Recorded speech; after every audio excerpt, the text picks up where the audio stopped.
You know, with talks of COVID-19 vaccines in the making, we wanted to know a little bit more about what that means for kids. And that certainly makes sense. We wanted to know if a vaccine will be available for kids since most trials don't include them.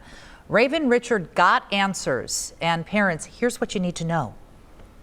The quest for an approved COVID-19 vaccine for adults is on. But what about for kids? When we do testing of vaccines, is that typically we're going to start in an adult population. Dr. Robert Frank works at the Division of Infectious Diseases at Cincinnati Children's and also leads research for a COVID-19 trial.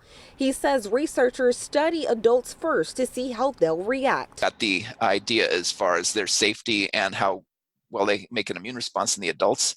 And then we start moving down in age to children, and then that have had previous antibodies, and the children that don't have antibodies. Dr. Frank says the pharmaceutical company Pfizer just opened up vaccine trials to include 16-year-olds. We as a group of pediatricians have been saying, let's look at starting vaccine trials in children when you have a good amount of safety and immunogenicity data. By having a vaccine that we can use across the age group, then we can have people feel comfortable going back to school, being able to go back to sports, to be able to go back to restaurants, to be able to go back to movie theaters. Dr. Frank says it's possible there could be incremental approvals of a vaccine, meaning there could be a vaccine for adults before more research is done in order for a vaccine to be approved for kids. In Cincinnati, Raven Richard, WCPL 9 News.